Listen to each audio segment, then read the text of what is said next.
All right, so we back here with Lala.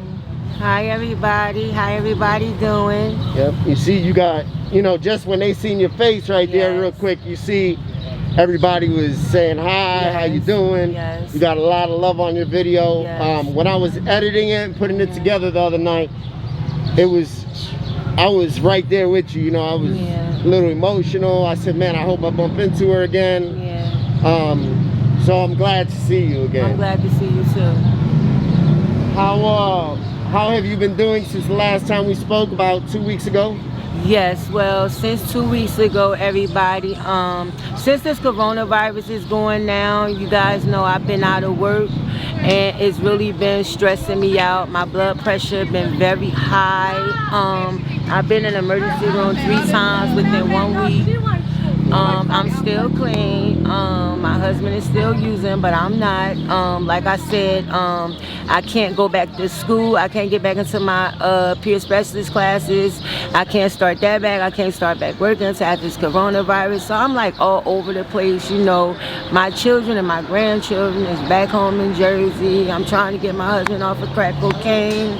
You know, it's not my choice. That's up to God. The same way he helped me, I just keep praying every day that he take the taste out of my husband's mouth, you guys, because watching someone that you love, that you've been with for 21 years and married for 17, altogether we have 10 kids, but we have 11-year-old, 6-year, and an 8-year-old. And you know, it's kind of hard to watching someone you love suffer from the disease of addiction, because now I know when I was using how he felt, you know, and I have a bad heart, so I can't use. Even if I wanted to try to use, I can't use. I have a lot of health problems. I'm not ashamed to tell the whole world that I never tricked a day in my life, but I was in a 12-year abusive relationship, you guys, and I'm gonna share this with y'all. Every day I cry at night, but I am HIV positive. I found out of my 12-year relationship with my first 4 kids' father, he was having sex with transgenders and other working girls that was walking the street. He did not tell me he had it. He didn't only put me in jeopardy, but he put our 4 children in jeopardy, because I had to get them all tested till they was up to 1 year old. And thank God, through the grace of the God that I serve, which is Allah, none of my children are infected. I've been with my husband for 21 years and 17 years of legally marriage. He's not infected. I'm undetected. I weigh 236.7 pounds. I'm still doing what I'm supposed to be doing as a woman, a wife, and a mother. But the only thing that's really stressing me out, like I said, is not able to go to work, because I'm used to going to work and go home. And I just had a conversation with my husband this morning, and I was just telling him that, you know, he's 47 now and I'm 45, and I cannot run. I don't call it run in you. Like, I don't believe relapse is a part of recovery, you guys. I believe that you use drugs because you wanted to get high. Yes, we do suffer from a disease, but at the same time, heroin is physical, crack is mental.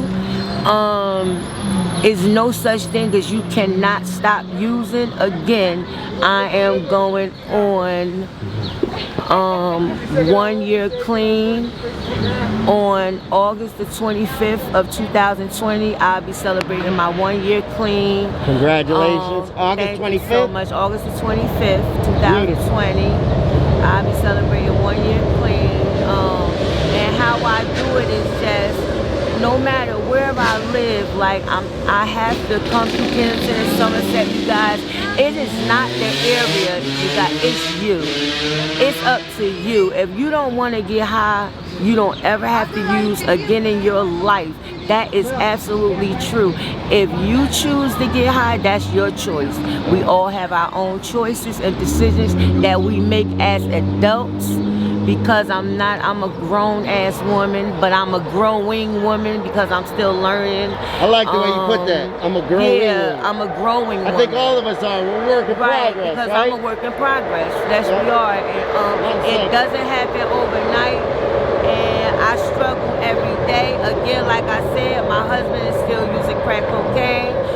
So he know not to do it around me, but at the same time, you know, I'm just waiting for the God of our understanding to, you know, get his mentality back on the same page where my mentality at, because I'm in a no-nonsense area. I don't have time for no bullshit.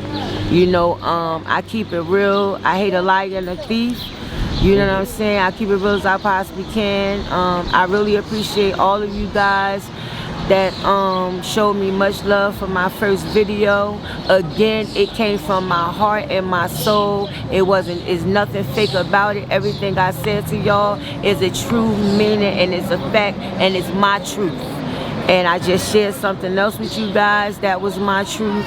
I'm not ashamed of who I am and who I'm becoming, and the woman that I'm becoming, that through the grace of God, I really appreciate him every day, that I don't wake up with my stomach turning or I have to do any hair on because I can't function without doing some dope first. And you know, this is not a life that I wanted to live anymore. I got out of it.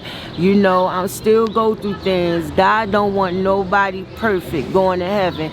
Everybody make mistakes. Everybody make mistakes, and I'm going to continue to make plenty of more mistakes, but getting high is not one of them. Can I ask you, how was it going through, when you shared with us that you was going through domestic violence situation? Can you share for the sisters? And it's good that, you know, off camera there's some young sisters right here. Can you speak a little bit on that, please? And I think it's dope that they get to hear this also. I have 4 girls and 3 boys. My first 4 kids, they're older, they all grown, cars, houses. I did something right through my children. I was in a domestic violence situation for 12 years with their father. Every day, he was an alcoholic. You know, alcohol is worse than a drug. He came home every day, he beat me. In 1991, when everybody was eating Thanksgiving, my mouth was wired up for 3 months. I was sipping through a straw. I couldn't eat anything. I was 80 pounds soaking wet. I also had found out that, you know, I was HIV positive, that he gave me. Like I said, I wasn't on the street or anything. It came from mutual. I thought I was in love with this man, but I never was. I was scared of him. 6'4", 200-some pound salad. You know, he beat me every day.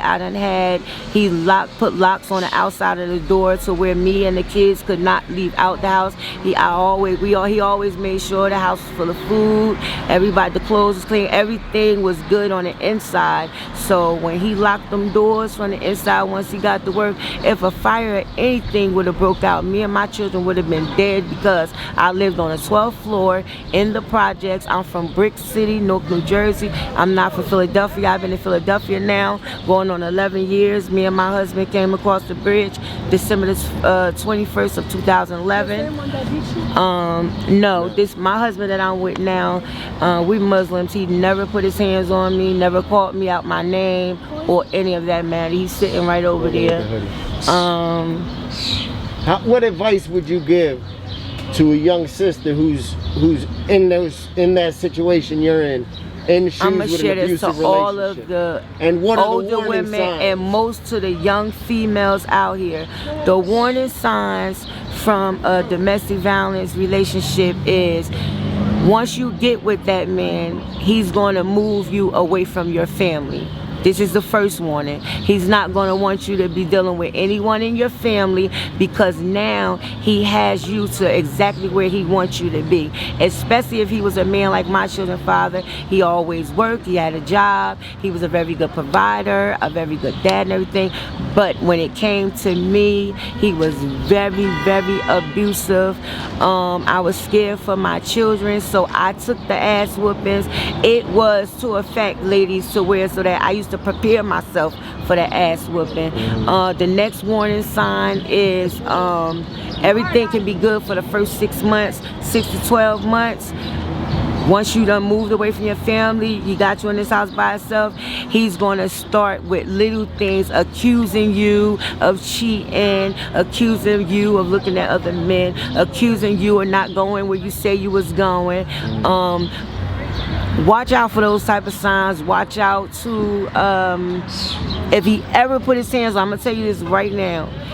One time he put his hands on you, leave then. He's gonna do it again, because right? he's gonna continue to do it, and that second time is gonna keep them ass whoopings are gonna get worse and worse. Trust me. He kicked me down 6 flights of stairs and stomped my face to the floor with Timberland boots on. I'm telling you, do not stay inside in a domestic violence relationship, because either it's going to happen 2 ways, and that's how I got out. Either you're going to be in a body bag, or either you're going to go to jail for the rest of your life for having to kill him, because I shot him 4 times, and I did.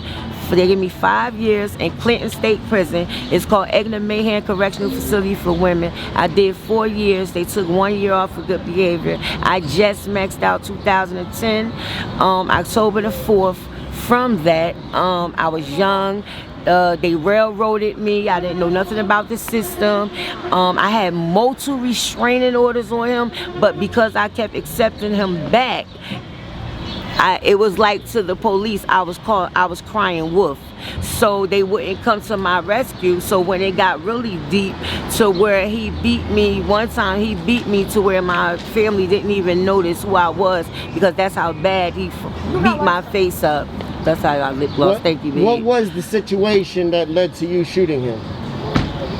The last time he came home from work and he kicked me down them stairs, the first flight of stairs, after I just got out of my mouth being wired up for 3 months from Thanksgiving to Christmas, going into the new year. He came home one night very, very intoxicated, and as soon as he came in the room, he slapped me. I had a 3-month-old son in Iron, and he slapped me so hard I almost dropped my baby out my arms, but I caught him. I waited till he went to sleep that night. I packed a 1 book bag, y'all. I left everything in that house with him, and I took my son and my daughter and left, and I never turned back. And today, right now, I don't speak to him. I don't talk to him. Family functioning, kids' birthdays, my daughter's wedding, we cannot be in the same room at all. He took something from me, and right now today, I'm 45, and I can't get it back, and that's trust of men. I still punishes my husband for what he did to me, and my husband ain't never ever put his hands on me. The whole 21 years I've been with him, my husband never called me a bitch, a motherfucker, a nigga, none of that. My husband respects me to the fullest, and the same way that Allah blessed me, that's God can bless you as well. Can you explain the situation when you took a gun and shot him? I was scared. I thought he was going to kill me, so I was protecting myself and I was protecting my babies. Yeah. And like I told the judge, he asked me why did I have to shoot him in both of his legs.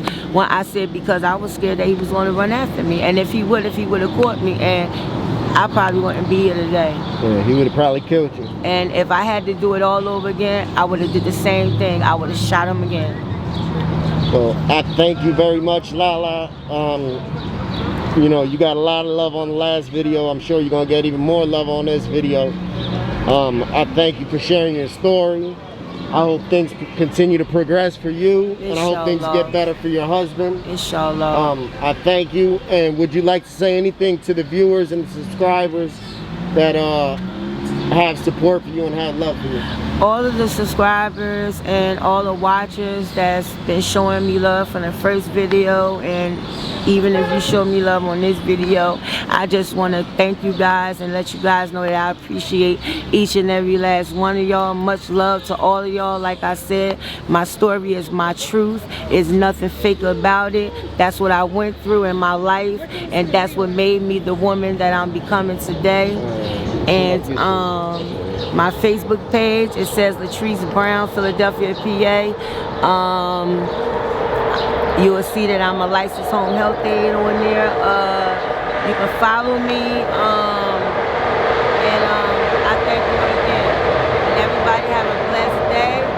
And everybody take care of your families and stay safe from this coronavirus. We know, I heard that they supposed to be opening up SEPTA tomorrow. I don't know how true that is. But inshallah that everybody stay safe and don't get sick. Everybody have a blessed one. And to everyone that's watching, that's hearing me and watching me, I love y'all and much respect. Thank you. Thank you.